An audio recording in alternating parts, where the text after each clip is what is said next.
Hola, bona tarda, Carallonàtics. Estem aquí al barri de Navas, en el Fort Gil, amb el Gerard Gil Foses i Cristina Alcalde Carreras, membres de l'equip del forn, un forn doncs, que es caracteritza per fer pa artesà. Moltíssimes gràcies doncs, per estar aquí amb nosaltres. Vosaltres. Abans de començar l'entrevista i per situar les persones que ens escolten i que ens segueixen, ens podeu fer 5 cèntims de qui és el Gerard i qui és la Cristina? Bueno, doncs jo sóc ja la tercera generació de forners i sóc un noi molt motivat amb aquest sector i m'agrada molt l'emprenedoria. I jo, ens vam conèixer a la universitat. Jo vaig acabar la carrera, estava fent de comptable ja i tot, però mira, em va ensenyar aquest món, em va cautivar, em va encantar i aquí estic, aprenent-ho tota.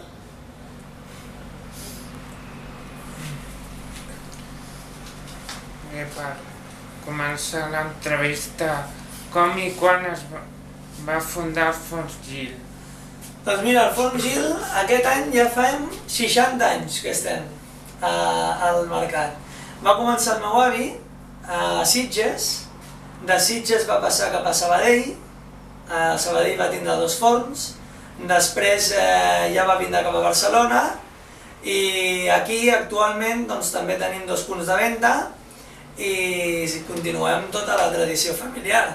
Aquí podeu veure, aquest és el meu avi, el meu pare i jo, que no tinc foto amb ells, però vaja, que ja són 60 anys aquí. On es pot consumir el vostre pa? Cristina? El podeu consumir a la nostra botiga de Navas, a l'altra botiga que tenim a Bofarull i després a tot el reparto que fem a altres botigues. Tenim una a Sant Cugat també, de reparto, alguns bars d'aquí de la zona i alguna botiga, algun forn més, també de la zona, tot està basat a Barcelona i una a Sant Cugat. A Vilasfèric. Ah, sí, també. Fem càterings també a Montjuïc. A Montjuïc, a un restaurant de Montjuïc. Al llarg del temps, com ha canviat els gustos a l'hora de consumir-lo? El pa? El pa, sí. Doncs, com vosaltres sabeu, les famílies actualment també han canviat. Abans les famílies eren nombroses, com aquell que diu, i tothom comprava el gran pa, pans de 2 quilos, d'1 quilo, i duraven molt temps, i avui la gent, doncs, entre que les famílies són més petites i que la gent acostuma a menjar el pa d'una altra manera, bocates, entrepans, i d'una altra manera, doncs, avui en dia la gent agafa peces més petites i és una rotació més diària, diguéssim, que abans. La Cristina us pot dir alguna més de la clientela que ja està a la botiga? La gent ara el que busca molt és el pa saludable. Fons artesans, amb masses mares, que es passi tot aquí, coses més especials, busquen molt el sègol, la farina de blat de moro, les espeltes, busquen pans més saludables. Tornen a mirar-s'ho molt del pa, la veritat, però no consumeixen tant. Busquen més bo, més qualitat, però menys quantitat. Bé, per continuar, com concilieu els horaris intempestius del forn amb la família i l'oci? Això és complicat, Nosaltres tenim la sort que, mira, com fem tots aquí vida junts, però fora d'aquí... Cal dir que aquest negoci és molt sacrificat. El forn és un negoci sacrificat, ho ha sigut sempre. I el meu avi encara viu i encara m'ho diu avui en dia. No t'espantis perquè és així. Quin és l'avantatge que nosaltres tenim? Doncs el que diu la Cristina, que com estem tots treballant aquí, al final la família mai es separa. Però si estiguéssim combinant feines, realment és complicat, perquè hi ha torns de nit, hi ha torns de matí, hi ha torns de tarda. Nosaltres, per exemple, treballem 24 hores, 364 dies a l'any. És un no parar de feina. Llavors, clar, som 4, la família, ens ho anem tornant. L'avantatge és que estem tots junts, si no és complicat de conciliar-ho. Quan hi ha més problemes, quan volem marxar tots. Sempre s'ha de quedar algú. Clar.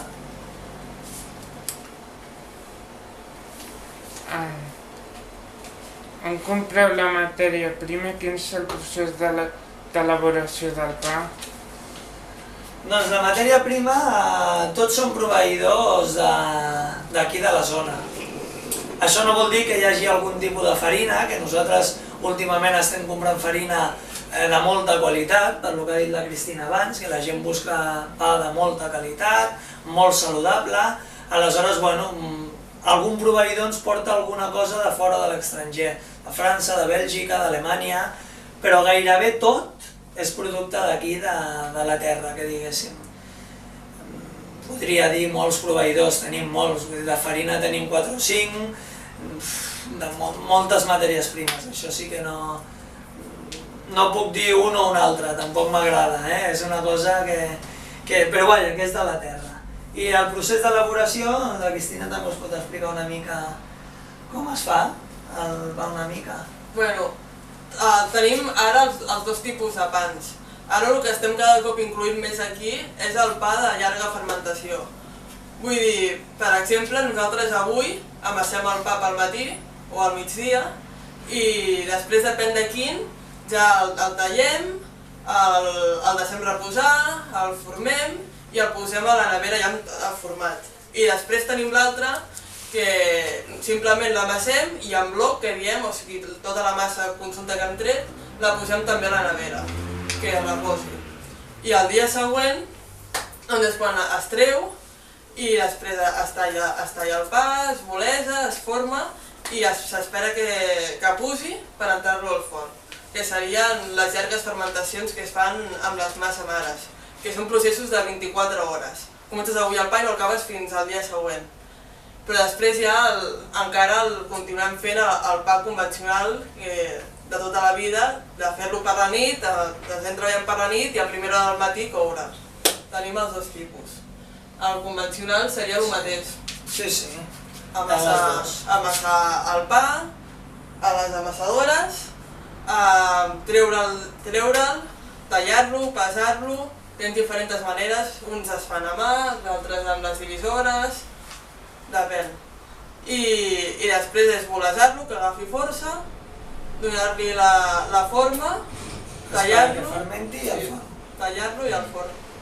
Cal dir que avui en dia s'està donant molta importància a la llarga fermentació, perquè la llarga fermentació entra dintre del que estaríem dient de saludable.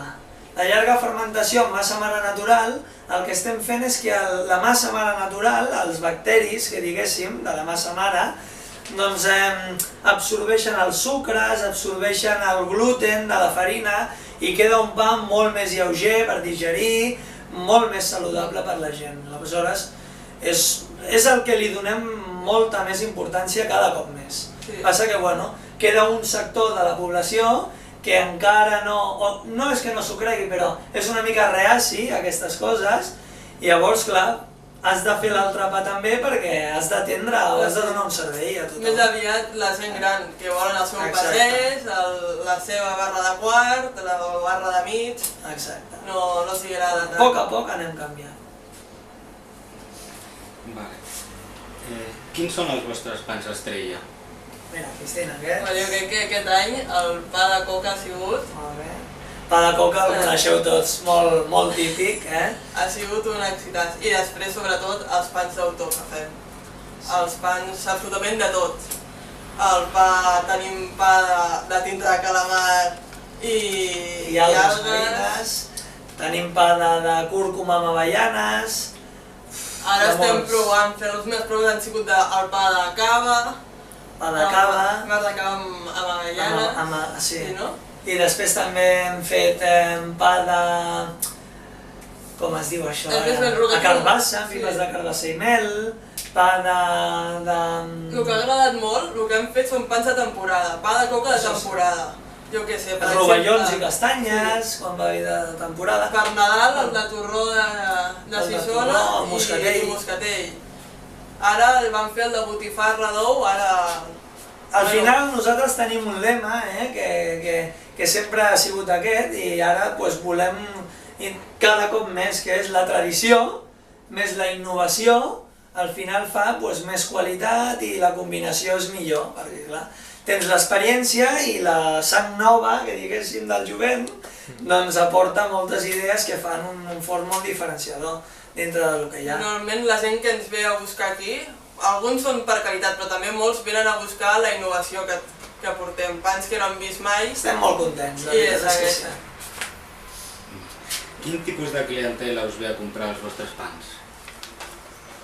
Doncs jo crec que ara cada cop ho comentem a la botiga, que cada cop veiem gent nova.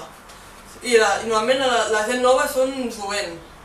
Jovent que venen, que es preocupen més de l'alimentació, es preocupen més per el que mengen, que volen fer dietes més equilibrades, i altres que també venen a buscar per la innovació del pa, que els hi fa molta gràcia i venen cada setmana a veure quin pa nou has fet.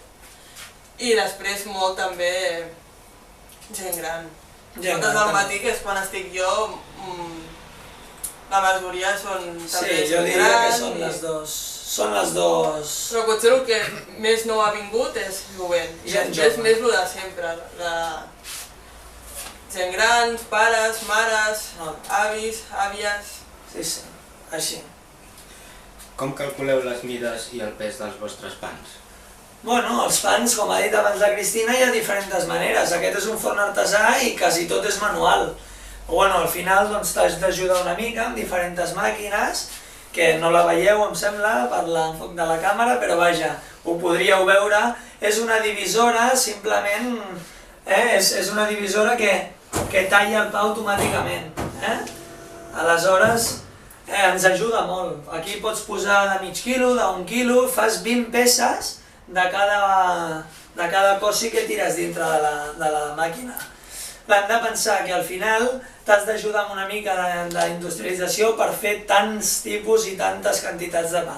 Continuem fent molt pa a mà, el pa de coca que ha dit la Cristina abans, que és el pa d'estrella d'aquest any, jo crec, doncs fa tot a mà, tot el procediment és a mà, excepte l'amassar, tot l'altre és a mà.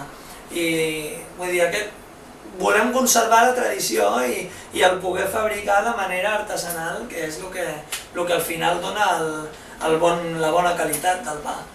Però és important, també quan vas a un forn ja es veu. És impossible fer totes les barres igual. No te'n fiïs de quan veus barres perfectes i totes iguals i cuites igual i no. Al final sí, ens es donen les màquines, ho fas a mà, però mai surt tot igual. També és una mica la gràcia del pa que hi ha aquí. Sobre el tema robusteria, quines eines de treball són necessàries? Eines de treball necessàries. Bueno, jo crec que és la primera, l'eina estrella, me'n vaig una mica de la càmera, jo crec que la primera és el tall.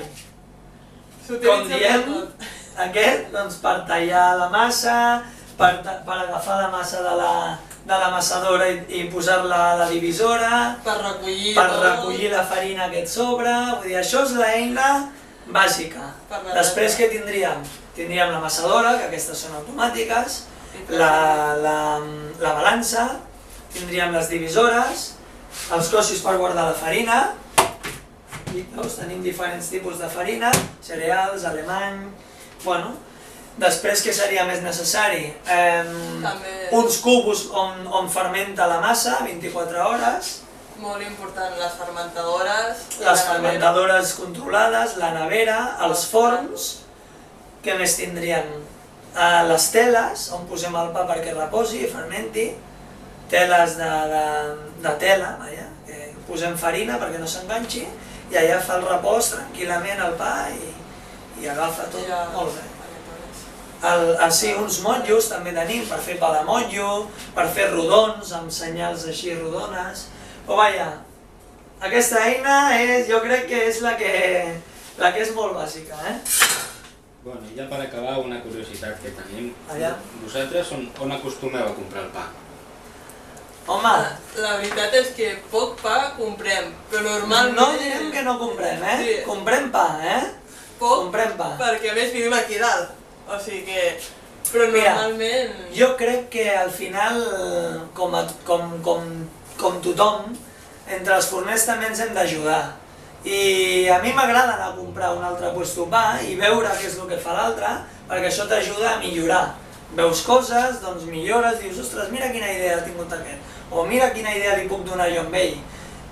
hi ha un molt bon ambient, hi ha un gremi de forners a Barcelona i entre tots doncs, hi ha grupets i ens anem ajudant, ens anem dient les coses i anem fent entre tots una qualitat de pa.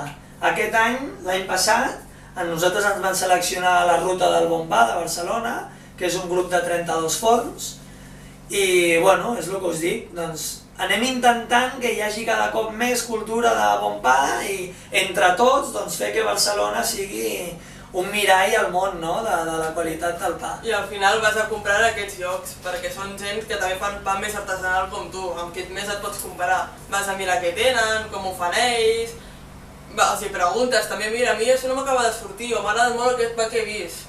I... No direm on anem, però el que sí que direm és que... Els pans artesanals de Barcelona. Intentem anar als artesanals. Nosaltres... Mira, l'últim cop, mira... Vaja, hauria de ser una cosa molt, molt, molt extrema perquè anéssim a algun supermercat o alguna cadena d'aquestes que tots sabem que el pa no és artesà. Nosaltres busquem cuidar-nos entre nosaltres, com fa tothom, i és el normal. Mira, la setmana passada, quan vam marxar, abans de agafar un dia de festa, vam anar a Banyoles i vam anar a aprofitar per veure un forn artesanal allà. Vam anar, vam conèixer el forner, vam parlar amb ell, molt bé. Un segle, el centenari, el centenari feia. Doncs aprofitem per anar a mirar forns artesanals, de veritat. Això és tot. Doncs moltíssimes gràcies a Cristina i també a Gerard. Si abans ja érem clients d'aquest forn, jo crec que amb el que hem sentit no només seguirem comprant, sinó que anireu guanyant cada cop més. Moltíssimes gràcies per la vostra simpatia. Gràcies. I per la vostra atenció. Per últim, dir moltes gràcies a tothom, a vosaltres i a tota la gent que ens respon cada dia i que veiem que ens dona esperit i ens dona ganes de continuar amb el negoci perquè realment quan fas coses ben fetes doncs la gent també ho valora i això és d'agrair. Moltes gràcies i fins a la pròxima.